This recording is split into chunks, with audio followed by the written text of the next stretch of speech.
Hey, it's James Lynch. Something really fishy happened tonight at the UFC Vegas 110 event involving the fight with Isaac Dulgarian. So Adam Martin tweeted this out, good buddy of mine, great follow on Twitter, by the way. But he goes, something is going on with the Dulgarian-Deval fight. Lots of money coming in on Deval, and DraftKings pulled the prop odds for this fight. Very odd. Keep an eye on this one. This then leads up to Aaron Bronstetter, very well-respected journalist in the sport, going, in the last 90 minutes, the medium odds have moved from Dulgarian to minus 232 to minus 188.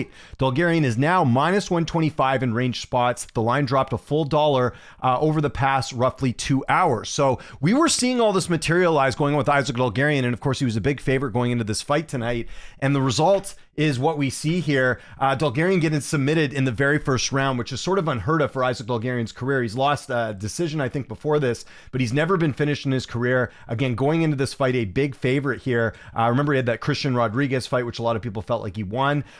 He was a bigger favorite when the odds got made. If we actually go look at the original odds for this fight, you'll see here that Dulgarian was much higher on the overall odds. If you look here, he opened at like minus 235. Opened at minus 240, and then you see the line drop significantly to minus 145 and lower. And then we see this result. There's some really fishy stuff going on. Now, we've seen similar stuff like this happen recently. There was the fight with Jared Gordon and Rafa Garcia, where there was word that Jared Gordon had gotten in a car accident. There's famously the story of James Krause on the whole Derek Minner fight from a couple years back. If you don't know what that's about, I just suggest go to Google it right now. That'll sort of get you your answer. It was obviously a big story. I know there's some fans who are newer to MMA and maybe don't remember that scenario and situation and all that. So that all happens. And then we see William Hill come out here, one of the big sports books here. We'll read this. It says, mobile customers with losing bets on the Dulgarian UFC fight will receive a cash credit within 24 hours singles, within 24 hours of the last leg being determined. Parlay, SGP, Super Parlay, should that bet have won without the leg included. And then we also have Caesar Sportsbook saying mobile customers with losing bets on the Dulgarian fight will receive a cash credit. Same thing, basically, just sort of parroting exactly what William Hill says. So, and then I was hearing stuff about their, prop bets were being pulled before this fight happened. This looks potentially like somehow the word got out, if we're just sort of guessing here, that Isaac Dulgarian was injured going into this fight. People got word of it and people started betting the line. And this is something that happened with the Derek Minner fight. He ends up losing very quickly. This one actually looks worse because Dulgarian was a big favorite going into this one. I don't believe Derek Minner was as sizable of a favorite going into that fight. He might have been. I just don't, off the top of my head, remember that.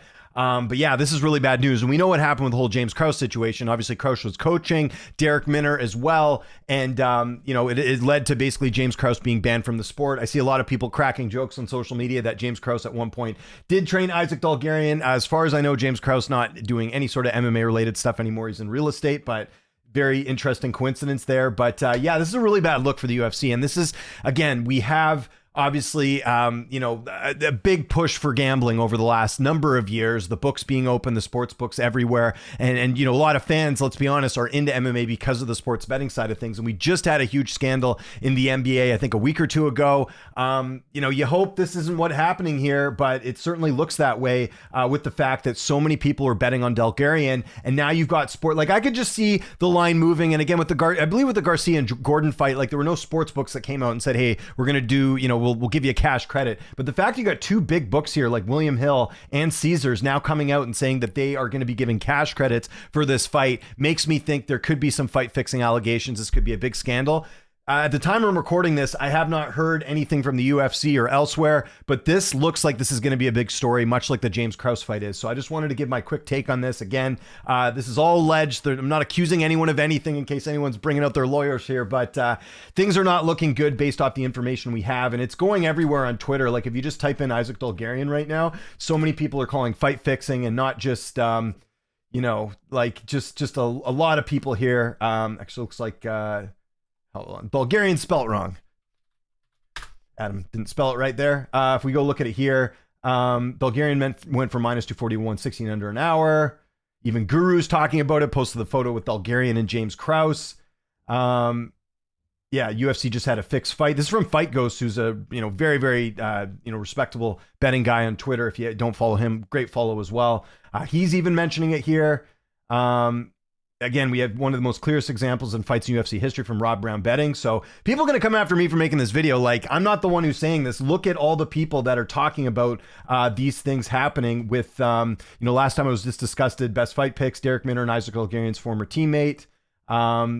So, and then Andy Hickey mentioning that Dulgarian threw the fight. So yeah, it's looking really bad. We'll see what comes out of this. I mean, this, if you look at other fighters, like this could like ruin Dulgarian's career if this comes out that he was fixing the fight. Again, I don't want to accuse anyone of anything, but it's not looking very good. I'm no lawyer. I'm no, justice person or anything, but it's not looking very good for Isaac Dulgarian here. I mean, credit to Del Valle, or is it Del Valle? I can't remember. But either way, like, very interesting that, he ends up getting the win here. He's now 9-0. I mean, for him, he's just loving this fact that he's getting a quick win here. But for Dulgarian, was he injured? And if he was injured, did he need the money? Like, this goes to a lot of different things here. I know Dulgarian is a father. He's, obviously living in Colorado, training at Factory X. Like, I don't know. There's a lot of question marks from this, and I'm sure we're going to hear more as the days go on here. But this, again, pretty big scandal here, potentially, with the UFC, and a lot of people upset that bet on Isaac Dulgarian in this spot. It certainly does not look good for the optics of everything here. So, especially when you got sportsbooks coming in. And one other thing I forgot to mention with the James Krause and Minner thing, there were actual sportsbooks that weren't even taking UFC bets. So I think the UFC is going to step in and do something about this, because they don't want to have happen what happened a couple years ago when books were like not taking any UFC action. That's not good for anyone. So I think we will see something happen here in the next little bit. So just something to kind of keep tabs on and keep an eye on as far as the Dulgarian and this fight. Like, it's just very interesting to see what would happen. And again, it's just very odd too, because Dulgarian has never looked that bad in a fight, right? He was finished very quickly in this one. So that's sort of something to keep in mind here. Again, you look at the predictions going in, it was a bit closer, but the odds did have Dulgarian winning here. So a little bit interesting to see Dulgarian in this spot, and we'll see if there's any response from his team or the UFC. Again, if we kind of look over it a little bit more, I'll show you a few more tweets. Like, this is just... like Guru's even mentioning it too. I'm sure he's going to have something out there as well. But if you even look in the last little bit here, everyone is talking about this right now on Twitter. So DFS by the numbers, another big account here. Read some of the comments. Yeah, people mentioning the line movement. So there's a rapid fire question I did with him in October of last year. So not quite on there, but everything else here, like I said, optics not looking very good for Isaac Dulgarian, so we'll see what happens. But let me know in the comments, what do you think of this whole thing? Do you think the fight was fixed? What do you think is going to happen, Isaac Dulgarian? What do you think is going to happen with this entire thing involving the UFC? Let me know in the comments. Follow me on Twitter, TikTok, Instagram, @LynchOnSports. My name is James Lynch. Appreciate you watching. Hit that like button, hit the subscribe button. Like I mentioned there, I think I'm saying that twice, but never hurts to add that in there, everyone. Hope you guys have a great rest of your weekend. I'll talk to you guys soon, and have a good one.